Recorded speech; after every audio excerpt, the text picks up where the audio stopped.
नमस्कार दोस्तों, share room channel पर आपका स्वागत है।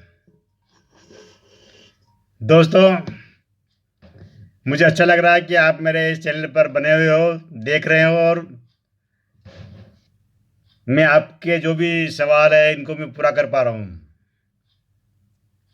तो मेरे एक व्यूवर ने पूछा था कि भाई जो फ्यूचर ग्रुप में पिछले काफ़ी समय से 2-3 महीने से 4 महीने से ये जो हो हल्ला मच रहा था इतना, रोज मीडिया में कुछ न कुछ खबरें आ रही थी, सारे नेगेटिव नेगेटिव, पूरा दिमाग का कचरा दही बन जमा कर रख दिया।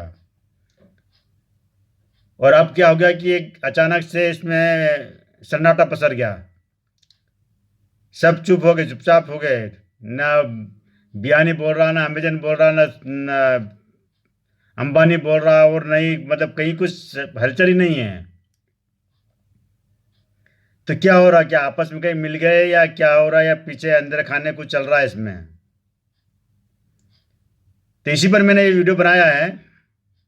एक छोटी सी कहानी भी मैं इसमें बीच में बताऊंगा, लेकिन पहले समझ लीजिए कि क्या होता है कि बहुत बड़ा मार्केट है, शेयर मार्केट बहुत बड़ा है। यहाँ पर करीब 5,000 से ज़्यादा कंपनियां लिस्टेड है, उसमें से भी करीब 3,000 एक्टिव है, या इससे कम हो सकती है। तो मार्केट में क्या होता है कि इस तरह की जो नेगेटिव खबरें वगैरह इस तरह की चलती रहती है। कुछ खबरें जल्दी खत्म हो जाती है, कुछ काफ़ी वक्त लगाती है।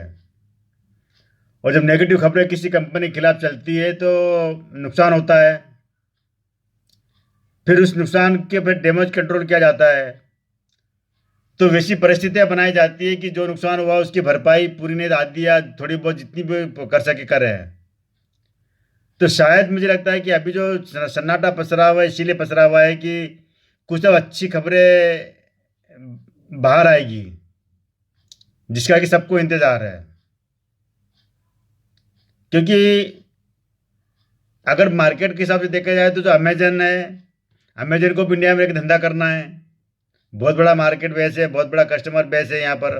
वो खोना नहीं चाहता यहाँ पर। केवल 1,500 करोड़ रुपए जो उन्होंने लगाए हैं रिलायंस इसमें फ्यूचर कूपन में, तो उसके बदले वो अरबों रुपए का जो मार्केट वो नहीं खोएगा। यहाँ पर कोई भी बेवकूफ़ नहीं खोएगा इतनी छोटी सी राशि के लिए। दूसरी बात, अंबानी जी है, तो वो भी नहीं चाहेंगे कि कोई मतलब और बंदा आकर इस फ्यूचर ग्रुप को खरीदे या वो पैर जमाए अपना।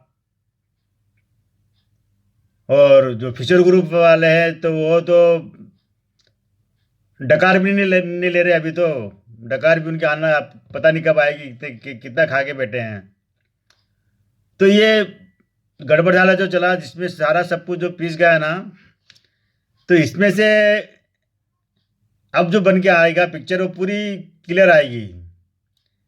लेकिन जो मेरे जो दोस्तों ने पूछा, मैं उसका भी एक जवाब दे रहा हूँ कि कहीं ना कहीं जो इसमें जो मामला है ना, मामला ये है कि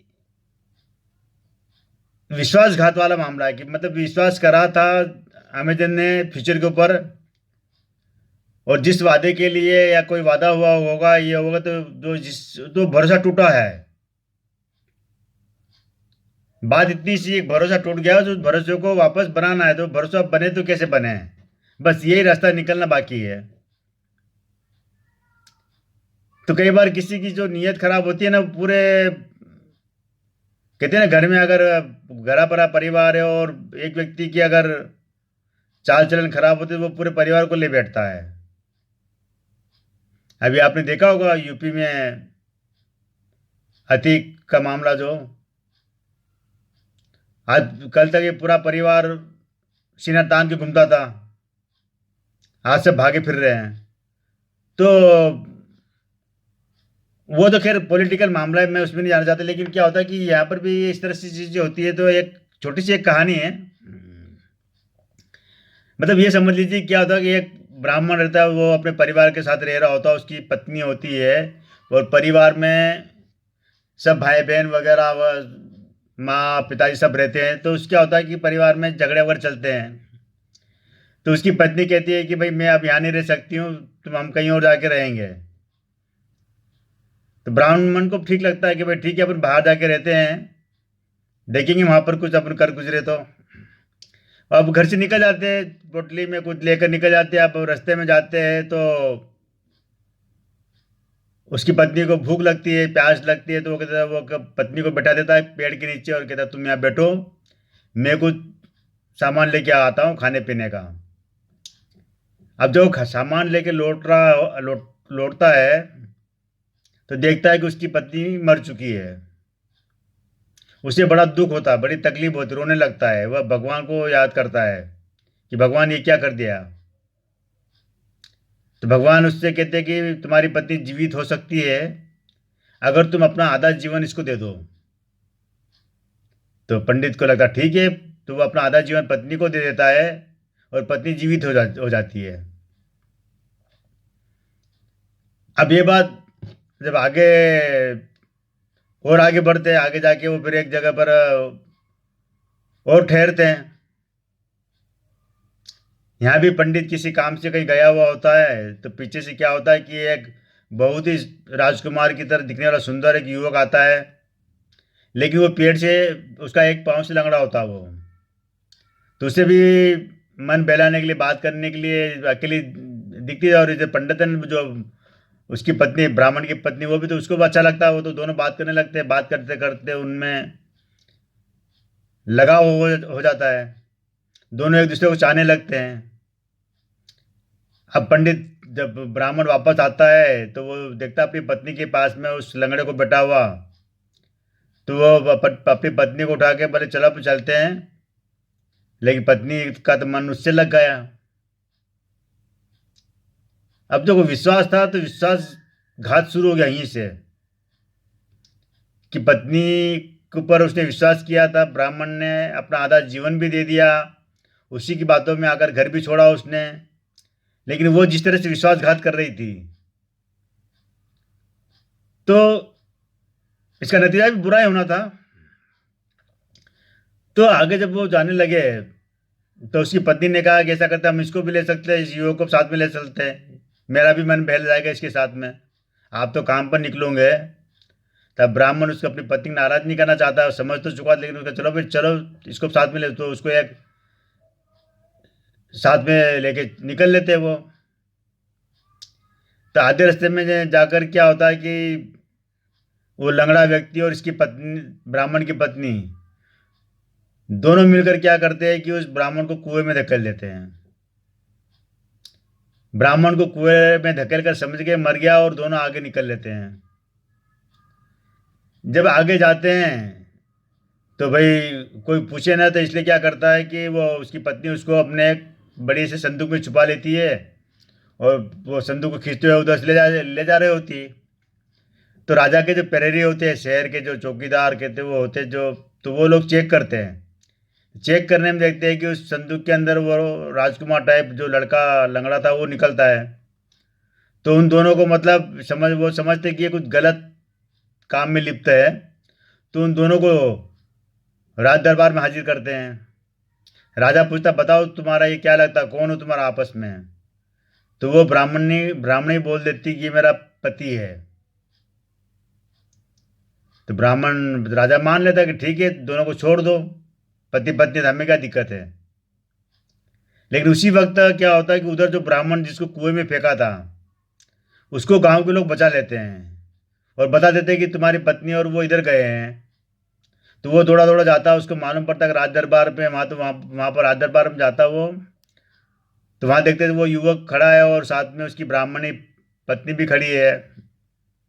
तो वहाँ जाकर वो बोलता है कि महाराज ये मेरी पत्नी है। तो वो उसकी पत्नी झूठ बोल देती, बोले नहीं ये ब्राह्मण, ये कोई मेरा पति नहीं, मेरा पति तो ये युवक है। अब राजा भी कहते भाई जब पत्नी बोल रही है, स्त्री खुद बोल रही है मेरा पति है, तो फिर राजा शक करने का सवाल नहीं आता। तो राजा उस ब्राह्मण से पूछता कि तुम साबित करो कि ये तुम्हारी पत्नी है, तभी तुमको मिल सकती है।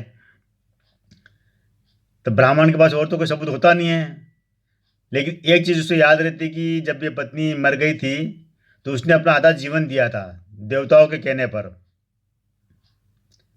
तो वो उसी समय दरबार में कहता है कि पत्नी से कहता है कि सारे देवता गवाह है, मैंने तुमको आधा अपना अपना आधा जीवन दे रखा तुमको मैंने।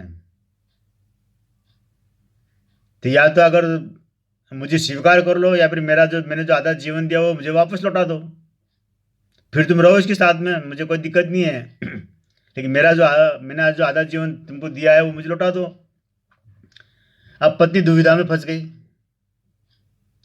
वो जानती है कि अगर मैं आधा जीवन दूंगी तो मैं तो मर जाऊंगी, क्योंकि मैं तो पहले मर चुकी, तो इसने जो आधा जीवन मुझे दिया हुआ है पहले से, तो उसी की बशारत में जी रही हूँ। और अगर आधा जीवन इसको दे दूंगी तो मैं तो पूरी तरह मर जाऊंगी। और नहीं देती हूँ तो मुझे ब्राह्मण को स्वीकार करना पड़ेगा। तो ये कहानी आगे है, आगे का एंड अलग है। लेकिन ये स्थिति यहाँ पर ये भी यही बन रही है, फ्यूचर ग्रुप में मेरे यही बन रही है कि जिस समय फ्यूचर ग्रुप को पैसे की जरूरत थी, उस समय जब हालत काफ़ी वो थे, तो तब अमेजन मददगार बन के सामने आया था। अमेजन ने मदद की थी। तो अब ऐसी हालत नहीं है बियानी साहब की कि वो उसके इतने पैसे ब्याज से लौटा दे। 1500 करोड़ कम नहीं होते हैं। 15 के ऊपर बिंदु लगा, 100 लगाओ, फिर उसके बाद बिंदु लगाते जाओ आप। इतना पैसा था अभी उनके पास है नहीं, तो कहाँ से दे? तो या तो अमेजन को स्वीकार कर ले या उसका पैसा लौटा दे। जैसे ब्राह्मण के साथ हुआ है कि या तो आधा जीवन जो लिया ब्राह्मण से वो वापस लौटा दे ब्राह्मण को, या फिर स्वीकार कर ले। तो यही है, आगे भी ऐसा ही कुछ होगा इसके अंदर भी। तो देखते हैं क्या होता है। हाँ, उस कहानी का एंड ये रहा, मैं वो बता देता हूँ कि आधा जीवन देते हुए पत्नी मर गई थी। तो यहाँ पर क्या हो गई आप देखना कि भाई ये वापस लौटाने के बाद अभी तो पहले ही मर गए हैं। अपने बियाने साहब की तो पहले ही कंपनियां मर चुकी है, तो अब मरने के लिए तो कुछ बचा ही नहीं है। तो ठीक है, देखते क्या होता है आगे। ठीक है दोस्तों, कैसा लगा आज का मेरा वीडियो ज़रूर बताना, और बने रहो मेरे इस चैनल पर। नई जानकारी, एक नई स्टाइल में शेयर मार्केट को समझने का एक प्लेटफार्म है ये। ठीक है दोस्तों, थैंक यू।